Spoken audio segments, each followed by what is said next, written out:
E, pessoal, se ontem eu comecei o evento também com chave de ouro com o Eduardo Ferraz, quando eu estava montando ali a grade, a programação, eu fiz questão também de escolher uma pessoa muito especial para iniciar já com o pé direito o segundo dia, que é uma pessoa que eu admiro bastante. E vou explicar por quê.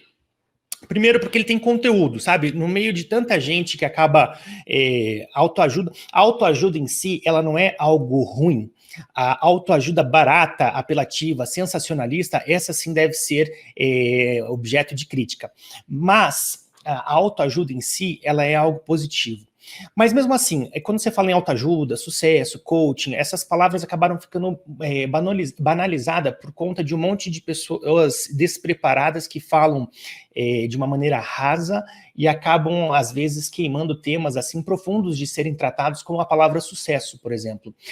E esse primeiro palestrante de hoje, ele é um cara que tem um conteúdo muito aprofundado, é um cara inteligentíssimo, antenado, assim, nossa, nas mudanças, em tudo que está acontecendo, eu digo assim, ele tem uma visão do mundo muito na frente já do que 99% da população que vive assim, mais focado no dia a dia e acaba não olhando o horizonte, as mudanças que estão acontecendo nos Estados Unidos, Europa, lá fora, o que está chegando no Brasil, e é uma fonte ali, ele tem um portal fantástico que a gente já vai conversar sobre ele também para você que quer estar antenado em inovação e tudo que está acontecendo, para não ser pego de surpresa e surfar na crista da onda.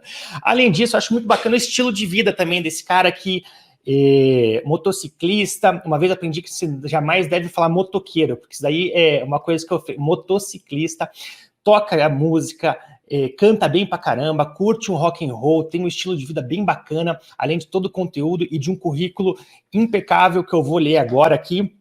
E vou apresentar para vocês o nosso primeiro palestrante desse nosso dia aqui para abrir com chave de ouro, que é o Alan Costa. O Alan Costa, ele é cofundador da plataforma AAA Inovação, que ao lado do Ricardo Amorim, eu acompanhei até o surgimento do AAA, que a gente já vai explicar melhor o que é isso e como é que vocês podem também se beneficiar dessa plataforma que eles criaram. É cofundador da Curitiba Angels, membro do Harvard Business School Startup Angels e investidor em 15 startups. Além disso, sócio-diretor da ISH Tecnologia, escritor e colunista da Gazeta do Povo. Isso é o que ele faz hoje. Se você for pegar assim, a história dele também, tem Sebrae, tem um monte de coisa bacana. Então eu gostaria de dar aqui as boas-vindas ao nosso querido Alan Costa. Alan, boa tarde, tudo bem? Prazer ter você aqui. Boa tarde, Paulinho. Boa tarde a todo mundo que está aí com a gente. Eu só não sei se sou merecedor da generosidade dessas suas palavras aí de abertura. Agradeço muito pela gentileza da forma como você me apresentou aí. Imagina, eu não elogio levianamente, não. Se sai de mim, você pode ter certeza aí que é sincero e é genuíno, viu? Ó, tá até o violão ali já atrás, ali escondido. Tá. De... É porque não tem onde colocar aqui mais em casa, Paulo. Eu costumo dizer o seguinte, né? Eu hoje não jogo mais futebol, né? Depois que fiquei velho, esse negócio de jogar futebol não dá mais para mim. Mas quando eu jogava futebol, aquele cara que chegava na quadra ou no campo, né, para jogar com a chuteira mais lustrada, né? Com aquela caneleira mais bonita, aquele cara que vinha todo mascarado, você sabia que era exatamente o cara que não jogava nada. O pé de prédio. Então eu coleciono violão, eu coleciono guitarra, eu coleciono instrumento, que é como eu não sei tocar muita coisa, então pelo menos impressiona.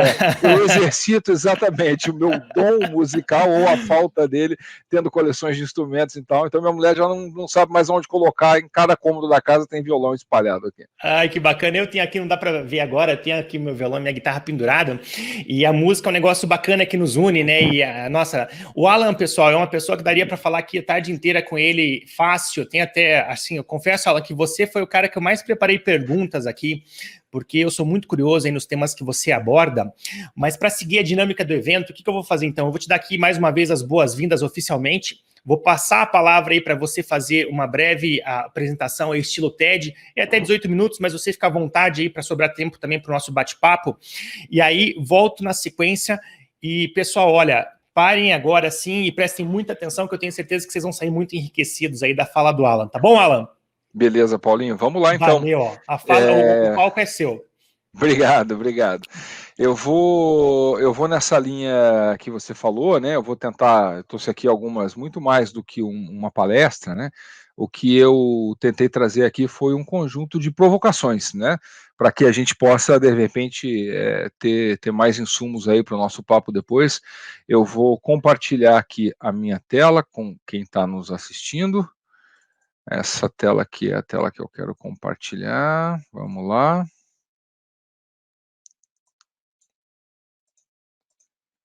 Eu só Eu não tô aqui para te sei ajudar, Alan. se. Olha, você coloca ali Oi. compartilhar a tela, daí Já você é o que? É um fiz isso. PowerPoint? É um PowerPoint, exatamente. Daí no Só que compartilhar. eu acho, Paulo, que eu não estou autorizado a compartilhar a tela, porque eu estou aqui, ó, o ecrã inteiro, estou aqui embaixo, só que ele não me dá aquele botãozinho tradicional do compartilhar, é isso que eu estou achando esquisito aqui. Do lado do câmera e microfone não tem o share screen ali, nada, então não tá Opa, agora aparecendo. veio aqui agora, porque eu Ah, estava com. Foi falha de BIOS, manja BIOS, né? Bicho ah, incompetente operando o sistema. A tela estava minimizada, aí o botão essa... não aparecia, mas agora eu Agora acabei de apareceu, pronto. compartilhar a minha tela aí, agora nós vamos em frente. Maravilha. Tá bom, valeu. É, eu trouxe, como eu dizia, alguns slides aí para a gente poder fazer uma provocação, né? Sobre esse tema, né? Inovação e transformação digital na década 2030. O Paulo seguramente já me ouviu falando isso, eventualmente nem todos vocês já me ouviram falando isso, né? Mas eu costumo dizer que inovação no Brasil hoje é meio como sexo na adolescência, né? Muita gente fala a respeito, todo mundo fala, é o tema do momento, igual o sexo na nossa adolescência, só que a grande realidade é que, embora todo mundo fale, muito pouca gente faz. E geralmente quem faz não está fazendo muito direito. As perspectivas que eu espero compartilhar aqui com vocês, elas vão ter muito também a pegada que eu procuro imprimir no conteúdo que compartilho, na forma como vejo, muito a pegada prática, né? E eu dividi esses nossos 18 minutos aqui em três blocos, né? Um primeiro bloco onde eu falo de apostas sobre inovação para a década 2030, né? O que parece que está no horizonte como apostas mais com maior probabilidade de ter sucesso, de dar certo em termos daquilo que vai acontecer quando a gente fala de inovação. Segundo bloco, eu falo sobre as inovações e o que vai influenciar a transformação digital pelo viés daquilo que eu considero de fato mais inovador. E por último, cereja em cima do bolo, né? Eu falo daquelas que eu considero como mais disruptivas dentro desse processo. Então a gente vai num crescente aqui para a gente tentar entender um pouco daquilo que é a minha visão a respeito de inovação e transformação digital na década de 2030. Então a gente vai começar pelas apostas, e aí eu tenho algumas coisas, lógico que tem muito mais do que isso, mas eu tentei identificar e compartilhar com vocês aquilo que eu acho que vai causar o maior impacto nas nossas empresas, nas nossas vidas pessoais. A primeira dessas apostas é que nós estamos entrando na era da hiperautomação. E essa era da hiperautomação, eu diria que ela não está nem batendo na porta, ela já está dentro, literalmente, das nossas casas, né? A gente hoje já vive um tempo em que assistentes digitais, sistemas de segurança doméstica, TVs inteligentes, micro-ondas inteligentes, geladeiras conectadas na internet, né? Uma série gigantesca de dispositivos que estão à nossa volta, né, conectados à internet, comandados por VAS, dotados de inteligência artificial, mais ou menos como naquele mundo que nós imaginávamos que seria o mundo dos Jetsons, lá aquele desenho da década de 70, década de 80 do século passado, mas a diferença é que aqueles robôs, né, que nós imaginávamos que teríamos em casa não tem a forma humanoide. Eles têm muitas vezes a forma de um alto-falante. Por exemplo, aqui do meu lado, se eu olhar aqui do meu lado no escritório improvisado que eu montei para esse tempo de home office, eu tenho ali uma Alexa, eu tenho aqui um Google Assistant, eu tenho aqui um relógio, né, um fitness band, daqueles que monitora aqui como é que a minha saúde está, eu tenho uma televisão que está conectada também, sensor para tudo quanto é lado, microfone para tudo quanto é lado, tudo nos escutando, né? Carros autônomos, os nossos carros hoje muitas vezes já conseguem andar sozinhos. Aqui no Brasil isso não é uma coisa lá de fora, tem que ter um Tesla para ter um carro autônomo, não, aqui no Brasil você já tem vários carros dotados de algum nível de autonomia, né? E para a gente ter uma ideia do que a gente está falando de um mercado que se estima que seja de 214 bilhões de dólares já em 2025. Ou seja, não dá muito para fugir disso, né? Isso, é claro, tem um lado positivo, tem um lado negativo.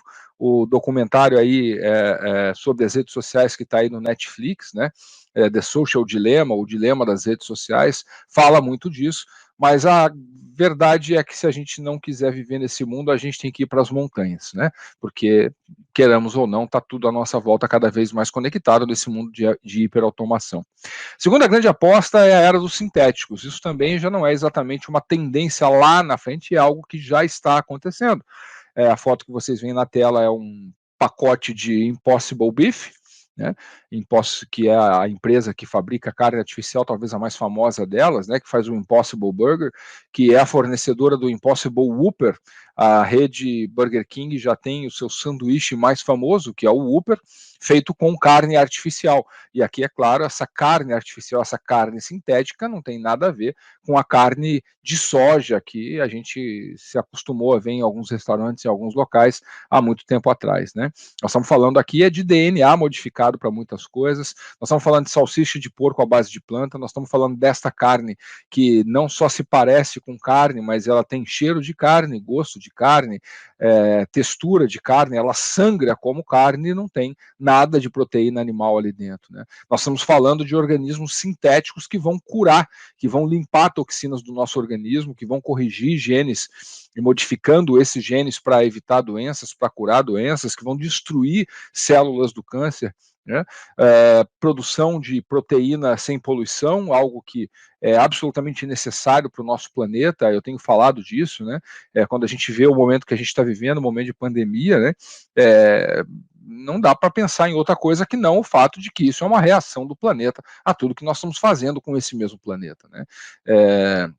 A gente está falando aqui de foie gras de laboratório, isso já existe, né? A gente está falando até de uísque de laboratório, o que eu espero nessa vida não precisar consumir, mas o fato é que a vida sintética, de certa forma, se é que a gente pode chamar algo sintético de algo vivo de fato, ela está à nossa volta. É lógico que isso vai suscitar profundas discussões éticas, profundas discussões morais, já está suscitando, porque à medida em que eu consigo criar determinadas coisas sinteticamente em laboratório, eu posso estar começando a brincar de Deus.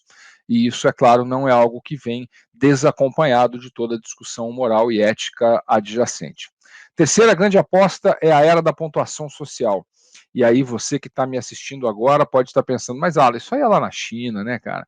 Isso aí funciona lá na China, em que a gente tem lá uma ditadura disfarçada de economia de mercado, ou vice-versa, né? Uma economia de mercado travestida de ditadura, mas isso não vai chegar aqui. Então, a boa ou má notícia que eu tenho para você é que isso não vai chegar aqui. Isso já chegou aqui, né? Hoje, cada ser vivo no planeta Terra, no mundo civilizado, né? Já vive basicamente numa espécie de um episódio de Black Mirror, aquela série do Netflix que muitas vezes é assustadora, né? Basicamente, a lógica que está por trás disso é que para cada sistema de automação funcione, nós falamos sobre hiperautomação na primeira macro tendência, esses sistemas de automação precisam dos nossos dados e dos nossos modelos de tomada de decisão. Mais uma vez, o documentário da rede social, né, ele ajuda a entender com um pouco mais de profundidade como é que isso funciona. O fato é que hoje cada um de nós cria toneladas de dados todos os dias pelo simples fato de estarmos vivos, né? Desde nossos posts em mídias sociais, né? Nossa estrutura genética, nossos dados nos médicos, laboratórios, o nosso tom vocal, a cadência da voz, a nossa impressão facial desbloqueando a tela de um celular, né? Isso atinge os nossos cartões de crédito, cada vez que nós usamos um cartão de crédito, um cartão de débito, os nossos hábitos de viagem que estão registrados em tudo quanto é canto, tudo isso está armazenado na forma de dado e analisado hoje de forma integrada para nos atribuir scores ou pontuações para quase tudo. Né? Se você for pensar em como isso impacta o nosso dia a dia, é muito simples. Eu convido você para fazer um teste. Abra o seu telefone celular, e faça uma pesquisa por um produto qualquer que você eventualmente tenha o interesse de comprar pela internet. E peça ao seu namorado, namorada, marido, esposa, filho, alguém que está próximo de você para fazer a mesma busca pelo mesmo produto. Ou, se você quiser fazer isso com você mesmo, ou com você mesma, procure por isso no celular e logo em seguida procure no computador. Você vai perceber que as respostas que virão serão diferentes. Por quê? Porque aquilo que os mecanismos de busca lhe retornarão para cada pesquisa depende dos seus scores, das suas pontuações, que são armazenadas à medida em que você usa aquele dispositivo para gerar as outras pesquisas sobre todos os outros temas e todos os outros hábitos e tudo aquilo que você faz. Isso hoje já é presente e vai ser cada vez mais presente nas nossas vidas. A quarta grande aposta é que nós estamos já também, e de uma maneira muito acelerada pela pandemia, pelo que a gente está vivendo a era da independência locacional. Hoje não interessa mais onde você está, não interessa mais onde estão os recursos que você utiliza para trabalhar ou para fazer qualquer coisa, eles estão armazenados na nuvem, e você, nós, cada um de nós, está presente na nuvem. Provavelmente vocês não perceberam, mas no meu slide de abertura, onde eu tinha o título da palestra ou desse nosso papo, aqui no canto direito inferior, eu tinha ali algo que eu sempre usei nas minhas palestras, né? Então, o local onde eu estava, Curitiba, São Paulo, Vitória, e a data. E agora, o que eu tenho ali é nuvem, vírgula, o dia, mês e ano da data em que eu efetivamente estou usando aquele material, porque hoje o fato é que, e não importa onde a gente está, o que importa é que a gente, através da tecnologia, possa estar conectado. Uma das minhas empresas é uma empresa de cibersegurança, empresa de segurança digital, cuja matriz é em Vitória, principal operação em São Paulo, temos escritórios em Curitiba, Rio de Janeiro, Brasília e Belo Horizonte, e nós, durante a pandemia, colocamos mais de 100 pessoas para dentro, contratamos mais de 100 novos colaboradores. Se antes da pandemia era um problema conseguir gente que estava fisicamente nos locais em que nós tínhamos as nossas operações, hoje nós temos gente trabalhando para nós em lugares como Nova Zelândia. E aí, não importa onde ele está, porque a ideia da dependência locacional, ela simplesmente se esvaiu no ar, e isso, como eu disse no princípio, foi em grande parte acelerado pela pandemia. E por último, a última grande aposta que eu gostaria de compartilhar com vocês é a era da internet do comportamento, que se conecta com a terceira grande aposta, que é aquela ideia de que nós estamos sendo o tempo todo monitorados e sendo fruto, né, da criação de scores. A grande lógica é que a internet do comportamento captura a poeira digital das nossas vidas. O que isso quer dizer? Por exemplo, no nosso carro, que tem sensor para todos os lados, eu posso, por hipótese, utilizar o rastreamento da velocidade desse carro, a forma como eu utilizo o freio com mais pressão, com menos pressão, o nível de aderência desse carro nas curvas, e posso juntar todos esses dados, né?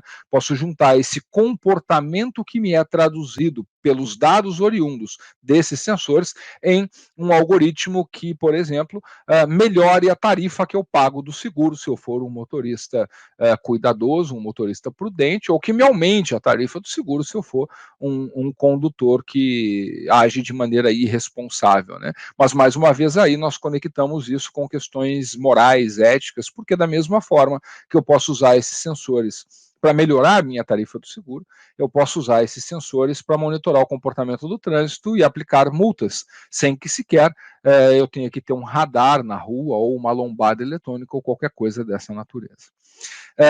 Como vocês podem perceber, é uma era absolutamente sensacional para se estar vivos e vivas, né? Muitas transformações acontecendo à nossa volta, algumas delas aparentemente assustadoras, mas até aqui, como eu disse, nós estamos ainda no campo das apostas. E as apostas, como qualquer aposta na vida, quando a gente fala de inovação, funciona da mesma maneira. Daqui a algum tempo, nós vamos ver se essas apostas vão se confirmar, ou se tudo isso vai acabar desaparecendo. Hoje, por exemplo, houve uma audiência nos Estados Unidos, em que, no Congresso americano, em que compareceram os executivos das principais empresas de tecnologia do planeta. E essa audiência decorre do fato de que se discute fortemente a necessidade de quebrar o poder absoluto que essas empresas têm hoje no mundo, né? Então pode ser que reviravoltas aconteçam. Mas agora eu vou começar a entrar nas coisas que eu acredito que são realmente inovadoras quando a gente fala sobre inovação e transformação digital na década de 20 e 30. E aqui eu começo a aterrissar com essas coisas e trazer isso mais para o nosso concreto. A primeira dessas percepções que eu tenho a respeito de inovação da década 20 e 30, quando a gente entra nessa seara daquilo que eu acho que é realmente inovador e transformador, está na possibilidade de nós enxergarmos inovação por um prisma muitas vezes diferente daquele que nós tradicionalmente enxergamos nas nossas vidas e nas nossas empresas. O que é que eu quero dizer com isso?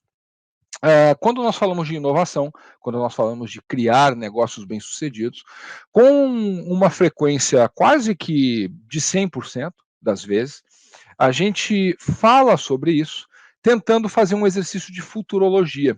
Ou seja, antecipar as tendências, que foi o que nós fizemos até aqui nos minutos em que estivemos juntos, tentar olhar para o futuro, trazer essas tendências para o presente para que eu, ao conseguir prever o futuro, consiga me preparar agora para tirar melhor proveito desse produto, com produtos inovadores, com serviços inovadores, para que esse futuro se transforme num Eldorado quando ele chegar, uma vez que eu vou estar bem posicionado para explorar tudo aquilo que ele tem para oferecer.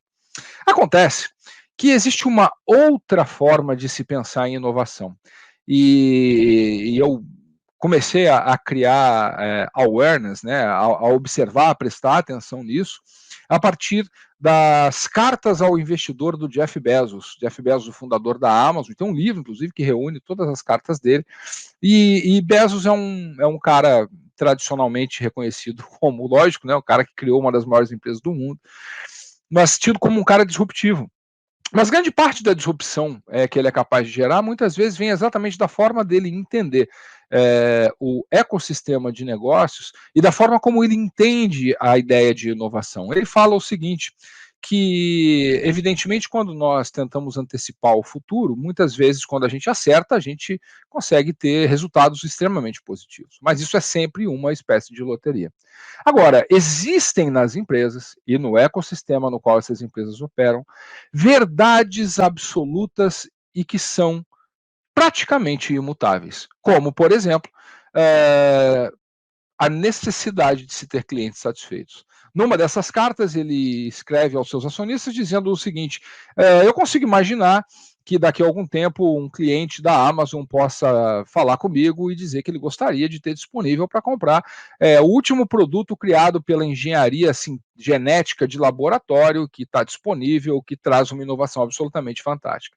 Agora, o que ele não consegue imaginar nessa carta que ele escreve aos seus acionistas é que em algum momento do futuro alguém chegue para ele e diga: Bezos, eu adoro a Amazon, eu sou um verdadeiro fã da empresa que você construiu, mas para que fosse perfeito, eu só gostaria de uma coisa: que você vendesse produtos que fossem mais caros. Isso não vai acontecer. A tônica do consumidor, independente daquilo que ele consuma, é preferir comprar produtos mais baratos. Outra ideia que não parece fazer sentido, segundo o Bezos, é imaginar um consumidor chegando e dizendo: Bezos, eu gostaria muito de continuar cliente da Amazon, mas está muito difícil, porque você entrega as mercadorias muito rápido. Eu gostaria de comprar e que demorasse mais para entregar aquilo que eu compro. Isso não vai acontecer, porque qualquer pessoa que compra qualquer coisa, ela vai ficar tão feliz quanto mais rápida for a entrega daquilo que ela acabou de comprar. Ou seja, muitas vezes nós investimos uma energia muito grande tentando antecipar o futuro, quando coisas como inovar na forma como nós atendemos os nossos clientes, para assegurar que nós seremos inovadores naquilo que não muda em hipótese alguma, seja qual for a realidade à nossa volta e seja qual for a velocidade com que mudanças acontecem à nossa volta, muitas vezes isso é mais acessível, isso está mais presente, isso está mais tangível. E é por isso que eu acho que a grande inovação da década de 20 e 30 vai ser a inovação centrada no cliente, vai estar centrado em você perceber como é que você pode melhorar a vida de quem está à sua volta. Não por acaso, quando eu falo especificamente sobre o conceito de inovação. Eu repito tanto, quem me acompanha em mídia social sabe disso, eu repito tanto que inovação é fazer a diferença na vida das pessoas. E se a gente olha para a inovação por esse viés, torna-se muito mais tangível entender como é que a gente pode fazer essa diferença na vida das pessoas. E aí eu reúno isso em 3 grandes coisas que, para mim, sintetizam qualquer coisa que a gente fale sobre inovação. A primeira dessas coisas é a eficiência, a segunda dessas coisas é a conveniência, a terceira dessas coisas é a experiência. Se você conseguir reunir qualquer coisa na sua empresa, esteja isso relacionado com tecnologia ou não, para melhorar a eficiência da sua entrega, para aumentar a conveniência da sua entrega e para proporcionar uma boa experiência para o seu cliente na sua entrega, você vai estar sendo inovador, você vai estar sendo inovadora. E aí eu quero desmistificar mais uma coisa, que é a ideia de que inovação tem a ver com tecnologia. Inovação não tem nada a ver com tecnologia. Inovação tem a ver com mentalidade e com a nossa percepção do mundo à nossa volta e de como nós alteramos esse estado de coisas à nossa volta, mais uma vez, para promover melhoria na vida das pessoas. Quando a gente fala de eficiência, eu estou falando de coisas como, por exemplo, a capacidade das empresas de serem ambidestras. O que é ambidestria? Como está aí na foto, a capacidade de escrever com as 2 mãos. Só que quando a gente leva isso para o ambiente empresarial, nós estamos falando da capacidade das empresas de serem muito boas naquilo que fazem, simultaneamente, em coisas que aparentemente seriam impossíveis. Eu vou dar um exemplo que eu conheço bem de perto, porque escrevi o livro contando como funciona o modelo de negócio do Rock in Rio. Rock in Rio é uma empresa absolutamente ambidestra, e as coisas que ele é capaz de conciliar, por exemplo, vão pela linha de um lado, ser uma empresa absolutamente inovadora e criativa. E inovação e criatividade pressupõem algum nível de caos, de desorganização, porque inovação é tentativa e erro. Se você está falando em ser inovador, você precisa testar coisas que nunca foram testadas. E para isso você precisa de um ambiente que favoreça a tentativa, a experimentação, o erro. Quando você pergunta para qualquer pessoa do Rock in Rio qual é o melhor Rock in Rio da história, pode apostar que a resposta vai ser: é o próximo. Por quê? Porque isso está implícito na cultura do Rock in Rio. O melhor sempre vai ter que ser melhor do que o anterior, porque o propósito deles é sempre entregar a melhor experiência para quem vai até um Rock in Rio. Portanto, essa empresa precisa de um nível de criatividade e inovação muito grande, que pressupõe alguma desorganização. Mas, do outro lado, o Rock in Rio é uma organização que constrói a cada edição do festival, aqui no Brasil, por exemplo, uma cidade que é maior que 90% dos municípios do país. São 100 mil pessoas por noite, mais ou menos 40 mil pessoas trabalhando naquela cidade do rock ao longo das noites de festival. Já imaginaram o nível de organização em termos de processo para que isso possa acontecer? Tem que ter uma disciplina germânica, porque no dia e hora marcado para começar o Rock in Rio, aquilo tem que estar pronto, funcionando e as portas têm que estar abertas. Ou seja, de um lado, o caos necessário para as tempestades criativas para se fazer sempre do próximo um melhor Rock in Rio. De outro lado, a disciplina ferrenha de execução estruturada em processo, sem espaço para improvisação, para que a entrega pode ser feita. O Rock in Rio consegue conciliar essas 2 partes. Outro exemplo de como o Rock in Rio consegue ser ambidestro é, por exemplo, o seu nível de experimentação com coisas que são experimentadas dentro do próprio modelo de negócio do Rock in Rio, e nós já falamos que inovação é experimentação, e que depois dão origem a novas linhas de negócio. A Game XP é um exemplo disso. A Game XP foi um experimento na área de games que começou dentro do Rock in Rio como algo muito pequeno. Hoje é uma unidade de negócio que tem quase o tamanho do festival original. Outra iniciativa é a Rock in Rio Academy, que é um curso para executivos, no qual eu já tive o privilégio de ser um dos professores, que faz uma espécie de um estudo de caso vivo do Rock in Rio. Durante a semana do festival, são 700, 800 executivos por festival, passando um dia dentro da cidade do rock, estudando como é que o Rock in Rio materializa toda essa entrega. A consequência dessa experimentação bem-sucedida é uma unidade de negócios dedicada exclusivamente à área de educação, como mais um braço de negócios do Rock in Rio.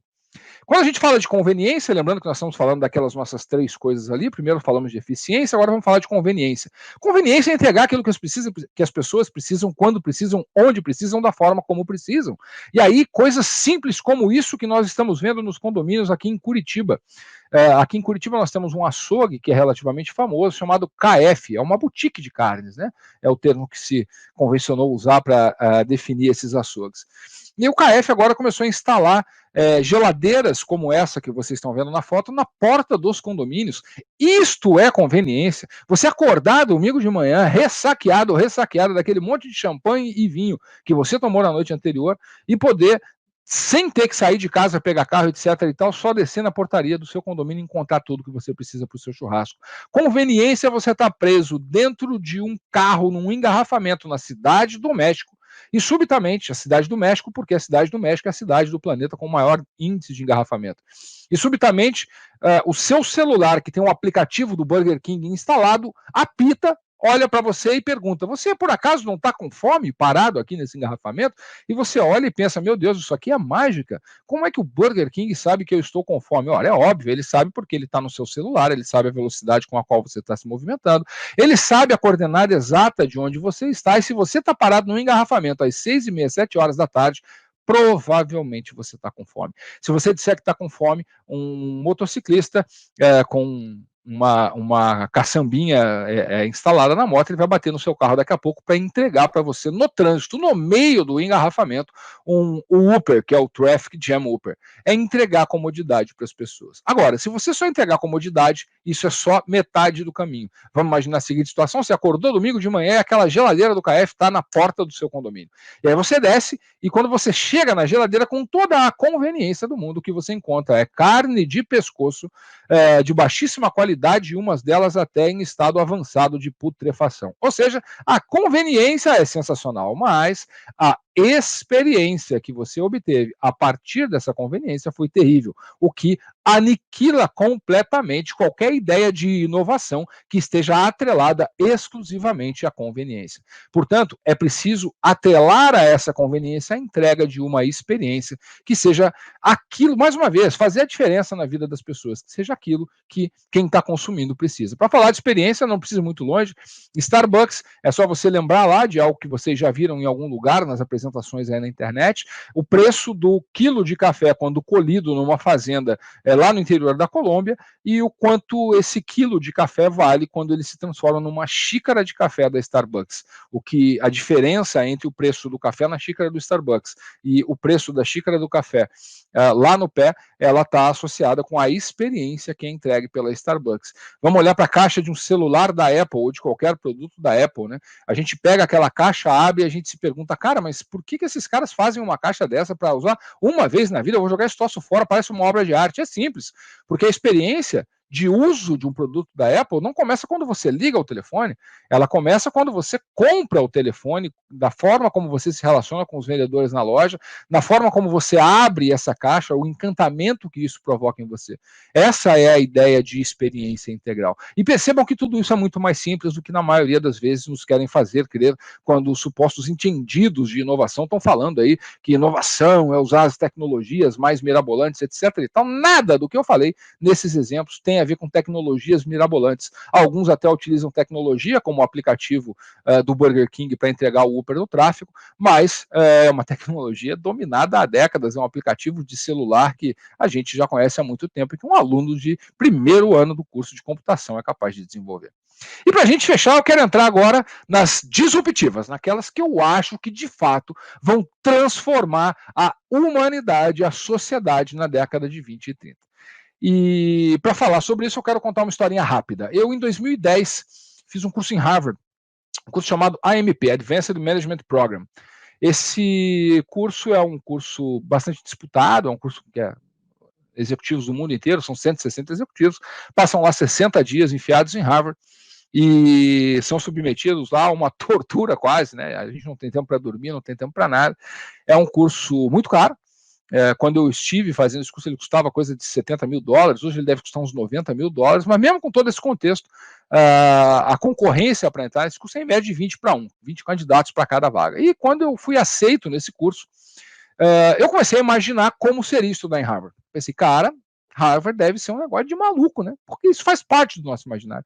Você imaginar que na sala de aula ia ser um troço de outro planeta, ia ter umas luzes meio estroboscópicas, de repente ia ter lá uns hologramas, uma realidade virtual. Eu comecei a fantasiar como é que seria isso. E aí eu chego em Harvard para o meu primeiro dia de aula. Esse na tela é Dick Viator. Eu quero chamar a atenção para duas coisas na foto de Dick Viator, meu professor de política e negócios internacionais. Atrás dele, vocês podem observar quadros negros, completamente escritos.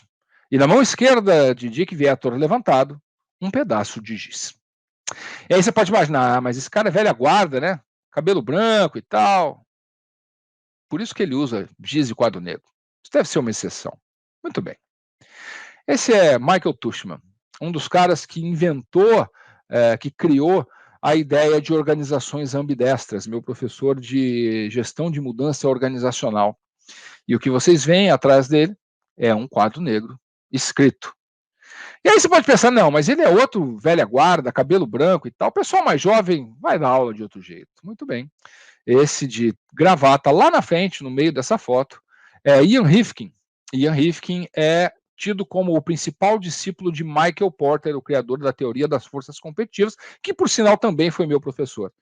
E o que vocês veem atrás de Ian Rifkin é ele se preparando para uma aula com não um ou dois quadros negros, mas vamos fazer uma conta ali, vocês podem ver que aqueles quadros sobem e descem. Nós estamos falando de 3 quadros negros no centro, mais 2 de cada lado, o que nos dá 7, mais um do lado esquerdo e mais um que só aparece a pontinha do lado direito, o que nos dá 9 quadros negros na sala de aula, que ao final de cada aula estavam completamente tomados. Por que eu adoro esse exemplo? Porque ele ilustra com clareza que no final do dia, quando a gente fala de inovação, a gente não está falando de tecnologia. A gente está falando das pessoas. O mundo em que nós vivemos é um mundo cíclico. A gente vive em ciclos, né? A economia é cíclica, tudo é cíclico. E nós vivemos nos últimos anos, nas últimas 2 décadas talvez, um movimento de aceleração tecnológica como nunca antes se viu na história.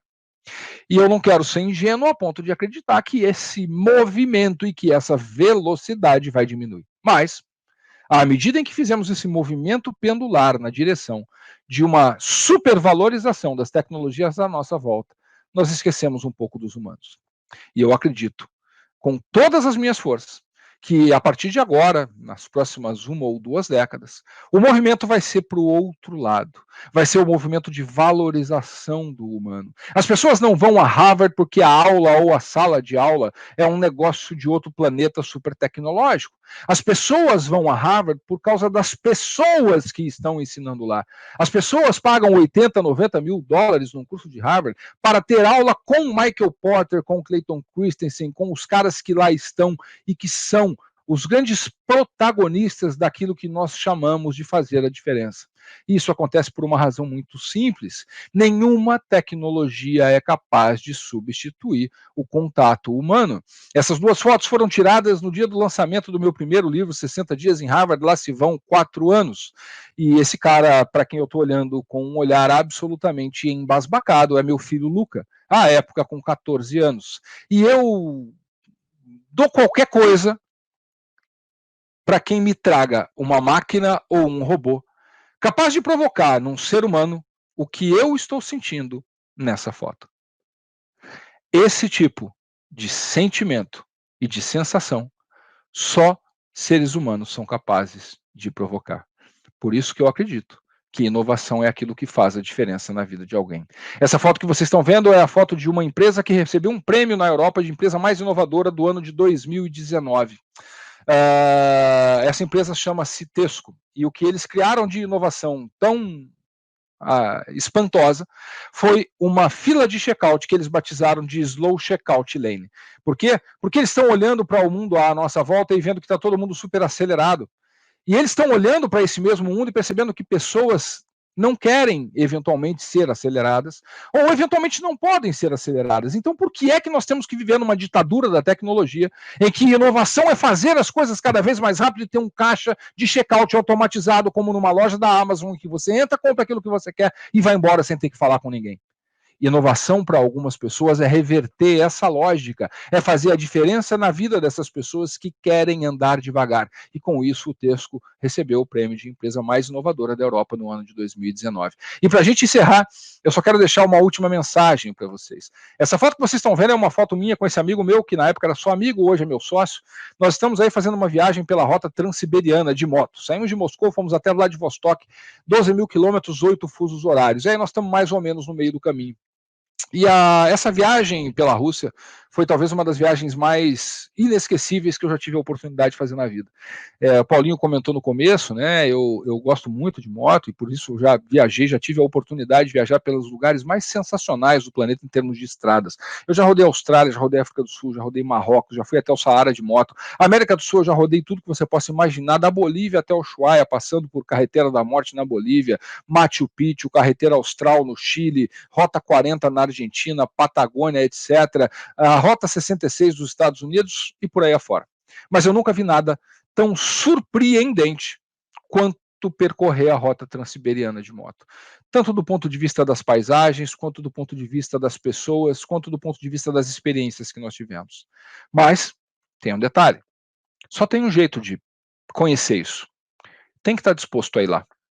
E estar disposto a ir lá envolve a necessidade de escolher as rotas menos percorridas, por uma simples razão.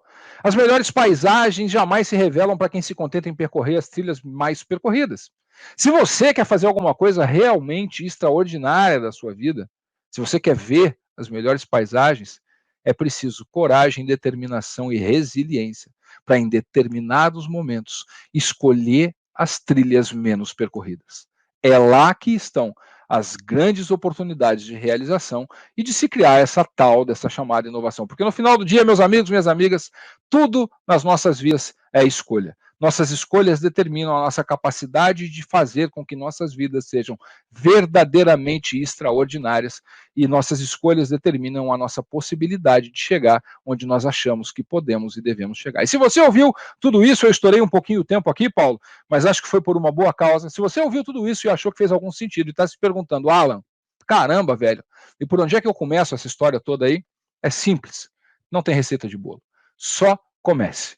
Toda a trajetória, seja ela qual for, começa com o primeiro passo. E às vezes a gente sofre de paralisia por análise. A gente quer saber qual é o melhor momento, a gente quer saber por onde é que começa, e a grande realidade é que não tem receita de bolo para isso. Qualquer pessoa que te ofereça fórmulas prontas para essa história, das duas uma, ou está te mentindo, ou é um canalha que até acredita que isso é possível, sem saber que, feliz ou infelizmente, cada um constrói a sua própria história, e essa própria história começa sempre com o primeiro passo. Paulinho, obrigado, era isso que eu tinha para compartilhar com todo mundo. Prazer estar aqui com vocês. Eu vou deixar um tempinho mais aqui ao pessoal que quiser anotar o contato do Alan, as informações, mas Alan, sensacional, eu já não esperava menos de você.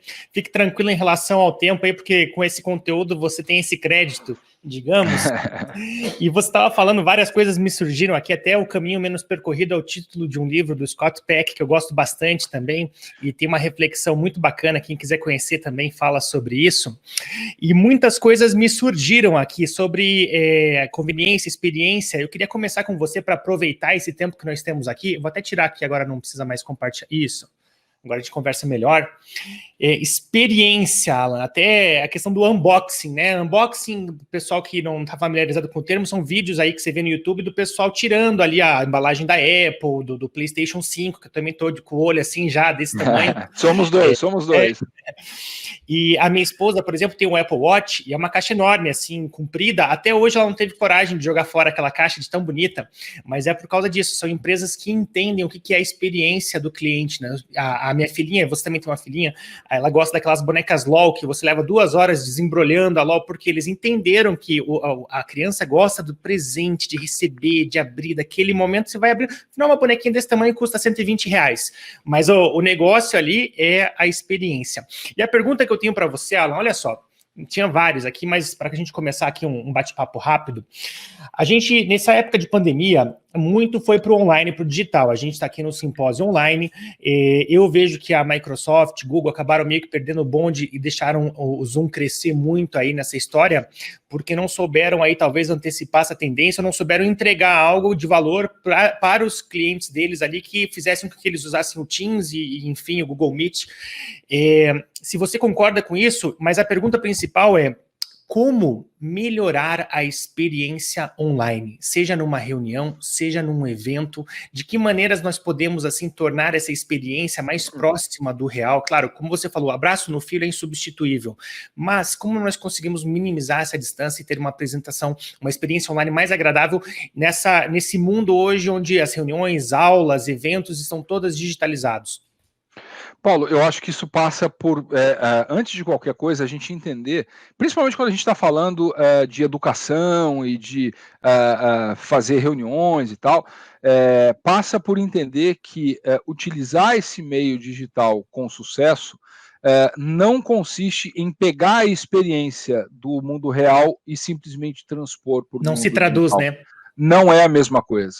A dinâmica é outra, o meio é outro, né? Então, por exemplo, eu tenho, lógico, como todos os profissionais que, como nós, atua também na área de educação, nós fomos obrigados a nos adaptar. Aliás, essa é a tônica, né, do mundo em que a gente vive, né? É adaptação permanente.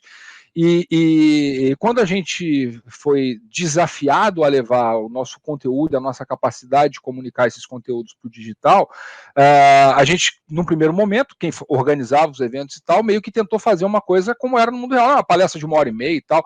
Cara, ninguém aguenta ficar 1h30 sentado na frente do computador sem parar, né? Então, aí você já percebe que os organizadores de evento estão se adaptando, que é exatamente o que a gente está fazendo aqui, com a sua curadoria, que foi muito feliz. Eu estourei aqui o tempo, mas já falei demais, né? Porque o tempo de uma palestra online é isso aí, é 20 minutos, é 25 minutinhos, que é o tempo que você consegue segurar o cara aqui na tela, né? E aí você tem que cortar, e aí você tem que gerar interação, e aí você tem que, de repente, botar um mecanismo aqui de interação, né? Tem alguns mecanismos que a gente tem usado com sucesso em alguns eventos, como o Kahoot da vida, né? Que você consegue fazer as pessoas participarem de enquetes e tal, e tornar a coisa mais interativa. O grande problema aqui, e que, aliás, ele é bacana porque ele a reflexão sobre ele nos permite expandir isso para outras áreas do conhecimento humano. A grande reflexão aqui é a seguinte: não se trata de pegar algo que a gente fazia do jeito A e agora que mudou o meio, a gente continua fazendo do jeito A, só que no meio B, né? Não, mudou tudo, né? A gente tem que se reinventar. O grande problema é que o ser humano, ele é fato, né? Tá no nosso DNA lá, desde que a gente desceu da árvore, a gente não gosta de mudança, né, cara? Porque mudança pode significar ameaça, né? Quando a gente estava lá dentro da caverna e saía da caverna, o desconhecido era uma ameaça, porque a gente saía para procurar comida e às vezes a gente virava comida, né? Então, nós está aqui, né, impregnado. O desconhecido é uma ameaça. Então, a gente quer se apegar no que a gente conhece. E aí, aliás, eu ontem fiz uma palestra sobre isso num evento de uma empresa de tecnologia, falando sobre essa questão dos paradigmas da mudança, né? A gente tem medo da mudança, porque a mudança dói, só que a dor de evitar a mudança, muitas vezes, é maior do que a dor da própria mudança. Claro. Né? Então, a gente tem que reprogramar essa forma de entender como é que a gente faz essa transição. Não se trata de fazer o que a gente já fazia num novo meio, se trata de reaprender a fazer aquilo que a gente fazia, considerando que este novo meio é completamente diferente do meio que a gente estava acostumado antes.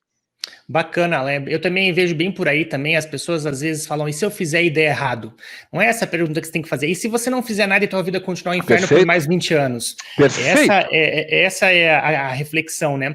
Em relação à parte tecnológica, eu que tenho filho adolescente também, tá no Bom Jesus, aulas online, através do Google Meet, eu fico pensando assim, há uma margem para uma melhoria ali na experiência muito grande, assim, de você conseguir criar avatares, colocar a sala como se fosse um layout, os bonequinhos, daí separa em grupo, sabe, dá para ver que o negócio ainda está muito arcaico e você fica pensando, poxa, será que o Google não tem uns 300 engenheiros lá pensando em como melhorar essa experiência e ainda está assim o negócio? Então, eu vejo essa possibilidade de crescimento muito grande e um baita mercado e uma baita oportunidade. Assim, quem acertar a mão e conseguir melhorar essa experiência online que está tão em alta agora, eu gosto, microfone, som, cenário legal, espaço gostoso, assim, tem coisas que você consegue transformar a experiência mais legal, mas eu acho que há muita margem para manobra. A outra coisa que eu ia te perguntar, Alan, é o seguinte, cara, a gente tem sempre, eu pelo menos gosto de ter uma visão otimista em relação ao futuro, os Jetsons, não sei o que, a gente gosta de pensar no futuro como algo legal, assim, o PlayStation 5, as inovações que vão vir, tudo, mas tem um lado negro nessa história, né, você mencionou ali o dilema das redes sociais, esse filme eu aconselho todo mundo aí a assistir, essa manipulação que é feita, o Jack Dorsey ontem, que pareceu também um mendigo da Califórnia, dando o depoimento dele lá no Twitter e tal, mas esse monopólio Google, Facebook e Twitter, Twitter, realmente, foram enquadrados feios ali também, mas o lado disruptivo, o lado Black Mirror, assim, desse horizonte no futuro, onde você vê crianças viciadas em celular, a crianças e adultos, claro, todos nós somos, né, mas assim, você vê a criança já com síndrome de abstinência por estar sem o celular, ou ansiedade porque a bateria está acabando. Como é que você vê também os riscos e os perigos que essas inovações, e assim, sem ter uma visão tão romântica também, depois a gente volta para o lado otimista, mas assim, quais riscos e armadilhas assim você enxerga no horizonte com todas essas transformações? Paulinho, eu também, até fiel àquilo que eu acredito que seja inovação, né? Eu sempre busco respostas simples para as coisas. E eu acho que aqui nós temos mais um caso em que é possível simplificar a resposta. O risco está no desequilíbrio ou no excesso, né? Porque, de novo, né, o ser humano tem uma tendência de ser pendular. Vamos falar de teletrabalho, home office. Não, todo mundo nas empresas, porque a CLT não deixa trabalhar em casa, pipipi, popopó. Rapaz, chegou a pandemia, acabaram todas as desculpas e todo mundo foi trabalhar em casa. Aí agora estão falando, não, mas agora é todo mundo em casa, nós aprendemos que dá para trabalhar em casa, vão todo mundo ficar em casa. Cara, nem tanto ao mar, nem tanto à terra. Né? A coisa vai caminhar para o meio, para um modelo híbrido, etc. e tal. Quando a gente fala desse excesso de tecnologia, o problema não está na tecnologia, está no excesso. No excesso de estímulo, no excesso de tempo de tela, porque se você dosar isso, se você souber usar a tecnologia de uma maneira positiva, falando de educação dos nossos filhos, ela é fantástica. A Mariana, minha filha, que vai fazer 4 anos daqui a um mês, ela tem quase 4 anos, ela tem o tablet dela. Nossa, você dá o tablet para menina de 4 anos? Claro que eu dou o tablet para menina de 4 anos. Sabe por quê? Porque lá eu tenho um monte de joguinho educativo em que ela aprende a raciocinar, ela aprende a desenvolver o raciocínio lógico, ela aprende a identificar as cores, ela aprende as palavrinhas em inglês, etc. e tal. E eu tento limitar esse tempo de tela de modo que ela não fique viciada nessa história. Isso funciona de maneira perfeita? Claro que não, mas isso é um outro conceito humano bizarro. Esquece essa ideia de jirico de perfeição, cara. Então aí você tá lá com a Mariana e ela quer o tablet dela num dia que você tá com visita em casa e num jantar e tal. Não pode, porque aqui não, aqui só pode o tablet da 1 às 2 da tarde. Dá o tablet pra menina, deixa a menina assistir o YouTube que ela adora lá, do negócio da Tainá, da Indiazinha, no Puga Fanta, e vai se divertir com a Tainá. No dia seguinte você arruma, tira o tablet, tira o vício e tal, e vai ajustando, né, Paulo? Eu acredito muito que quando a gente consegue perceber o exercício de viver como um exercício de aprendizado, onde a gente tira das costas a necessidade de ser perfeito, né? Para quem está nos ouvindo, vai assistir ou vai ler Brené Brown, né? O poder da vulnerabilidade. Isso é talvez uma das grandes descobertas dos tempos modernos, a nossa possibilidade de sermos vulneráveis, e a vulnerabilidade vem daí, vem da impossibilidade de sermos imperfeitos. Está pisando a bola aqui, corrige ali e tal. Só é muito importante estar vigilante, estar consciente, né, dessa história toda. Eu falo muito sobre isso, sobre essa ideia de desligar o piloto automático, né? O grande problema é isso. A gente normalmente, como vive nesse mundo que nos puxa, nos suga nessa direção de velocidade, está correndo o tempo todo, parará, a gente se deixar levar por isso, a gente é engolido facilmente. Então eu acho que é muito nessa ideia do equilíbrio, sabe, Paulo? Eu acredito muito nessa palavra como chave de tudo. Então, o Black Mirror não está na tecnologia, o Black Mirror está no excesso da tecnologia de uma maneira desordenada.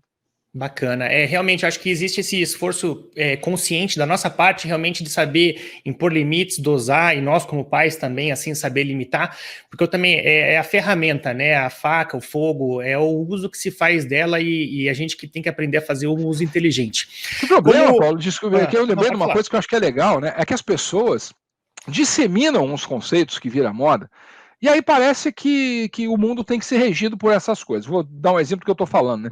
Eu sei que você, como eu, nós dois, somos aficionados por videogame. Você falou, né? Pô, tô esperando sair o PlayStation 5 e tal. E, pô, você pega um jogo bacana daqueles, né? Eu gosto muito de jogo de esporte. Então, ontem eu fui ver quantas horas eu já passei na frente do NBA 2K21, que saiu há 2 meses atrás. Cara, eu já gastei mais de 100 horas na frente daquele negócio.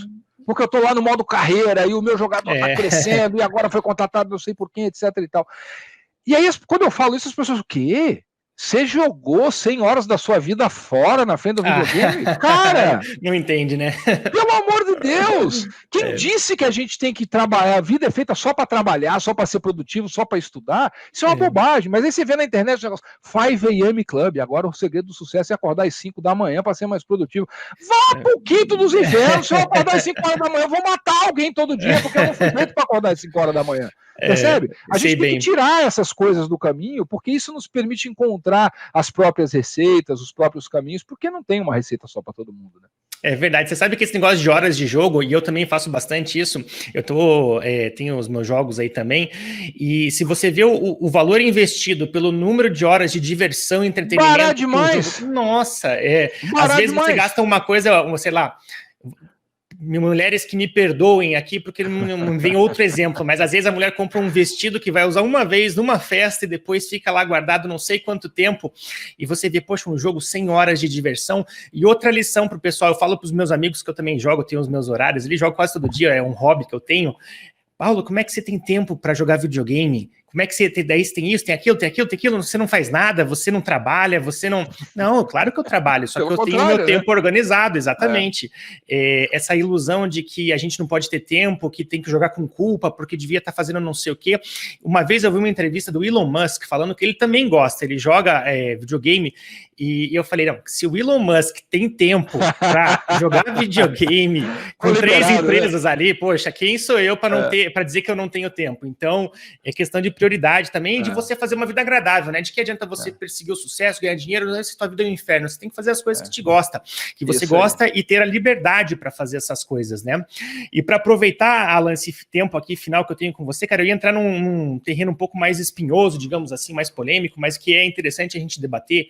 Eu tenho acompanhado a corrida americana lá pelas eleições e tá um barril de pólvora aquele negócio, né? Eu tenho já há meses acompanhado desde o George Floyd e todos tudo que decorreu depois daquilo, e parece que com o advento de mídias sociais também, dessa tecnologia, todo mundo se politizou, todo mundo se polarizou, e a sensação que dá é que não importa o resultado das eleições ali dia 3 de novembro, vai ser ingovernável aquilo, porque o outro lado vai fazer de tudo para queimar, sabotar, e eu queria ver a sua visão sobre essa questão de como essa polarização política e ideológica pode frear os nossos avanços aí rumo à prosperidade, à tecnologia, ao lado bom dessas inovações, e também falando sobre marcas, assim, se na sua opinião as marcas devem se posicionar, eu já ouvi falar, marcas fortes se posicionam ideologicamente, ou se, olha, é um terreno espinhoso, como é que você está vendo tudo isso que está acontecendo, de que maneira isso daí pode, de repente, fazer um grande reset, né, como estão falando aí, no nosso desenvolvimento, nesse horizonte promissor que a gente sonha em alcançar? Paulo, de novo eu vou voltar aqui para a ideia do mundo cíclico, né? Uhum. Nós estamos, eu acho que, vivendo o ápice do ciclo, indo para a ideia que se convencionou chamar de politicamente correto, né? Uhum. Que são as bandeiras todas que vêm sendo defendidas aí, etc. e tal. E que são todas bandeiras válidas, é importante que se diga. Com certeza. O grande problema, de novo, o excesso. O excesso. Então, quando eu sou obrigado... Perceba que é um contrassenso, né? Sim. Porque a pretexto de valorizar determinadas bandeiras, eu tenho que... Ou eu sou um defensor ativo dessa bandeira, ou eu sou o extremo oposto. Eu sou o fascista, eu sou homofóbico, eu sou o discriminador, eu sou qualquer coisa desse tipo. Uhum. Mas...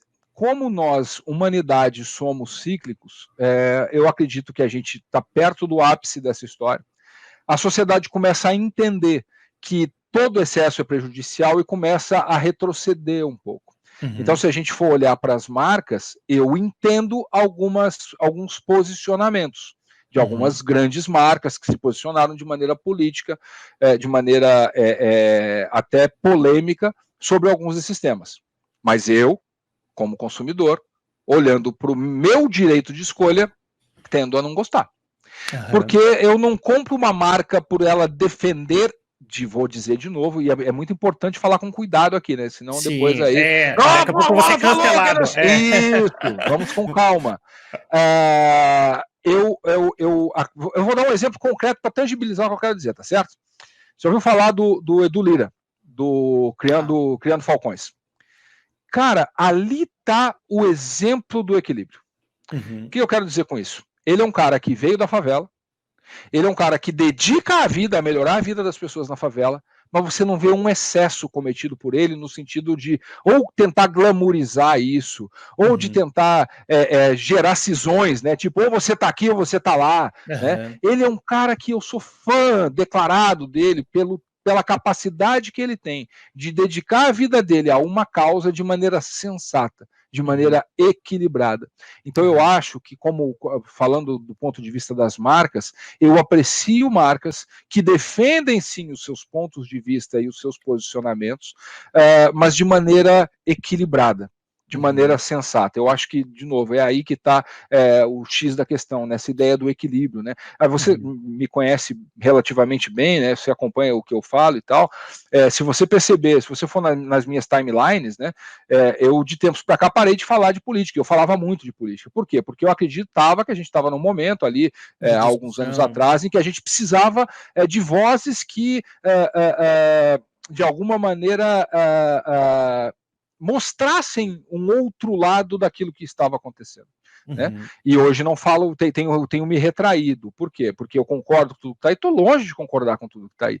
Mas nós chegamos a um ponto, como você falou, que se você falar uma vírgula fora do lugar, começa esse processo de cancelamento, porque não sei o quê, e, Paulo, sinceramente, cara, tem saco para isso, eu não tenho tempo nem saco para isso, cara. Eu tenho que tocar minhas empresas, eu tenho que ajudar a gerar os empregos que a gente gera, gerar sustento para as famílias que, felizmente, estão junto com a gente nas nossas empresas aí. Eu tenho as pessoas que me acompanham e que não são milhões, mas que as poucas milhares que são pessoas que estão interessadas no meu conteúdo, porque de alguma maneira isso tem algum valor para elas. Então eu prefiro, tenho preferido ficar mais concentrado nesse micro-universo do que tentar fazer a diferença para o mundo. Eu acho isso muito romântico, né?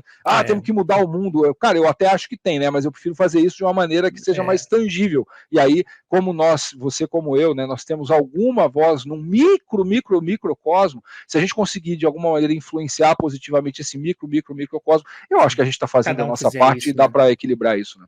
Você sabe, Alan, também concordo com você, também tem essa mesma posição, de anos para cá já eu me abstive de me manifestar aí de certas coisas, justamente para não ter que gastar meu tempo gerenciando isso. Também achei que não estava sendo produtivo e então a gente nisso.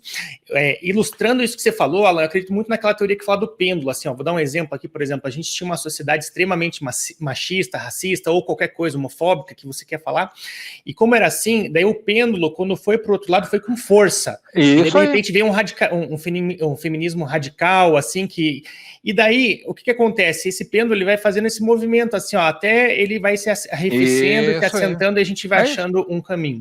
Sobre as marcas, teve um comercial da Gillette, eu acho que você deve ter acompanhado um case da Gillette, que ela fez um comercial escrachando os homens, assim, como se os homens fossem estupradores em potencial, que todo homem faz bullying, que todo homem faz não sei o quê, e foi um tiro no pé, tanto que a Gillette, assim, perdeu, assim, nossa, foi muito grande mesmo, tentou se arriscar de se manifestar politicamente, acabou tendo um revés muito grande ali. Eu fiquei com ranço da marca também, porque pegaram aquele estereótipo horrível de um homem babaca e retrataram como se fosse aquela figura do homem, assim, não o homem protetor, o homem que ajuda, o homem que acolhe, o homem que faz isso. Tanto que a Egard, uma marca de relógio, depois fez um outro comercial valorizando os homens e rebatendo isso. Mas é isso que você falou, Alan. Eu acho que realmente essa questão que está aí, eu até mencionei antes, a nossa imaturidade emocional, assim, de aprender a conviver com diferenças de pensamentos. Às vezes, de repente, E a sociedade da lacração, né, Paulinho? O importante é você fazer barulho, você lacrar na internet. Então, a causa que a Gillette estava defendendo, ela é legítima e nós temos que lutar pela igualdade entre homens e mulheres a todo custo. Mas quando a Gillette se posiciona dessa maneira, o que ela está fazendo? Ela está contribuindo com o contrário. Exatamente, ela está acentuando o estereótipo e ela está jogando para a torcida, velho.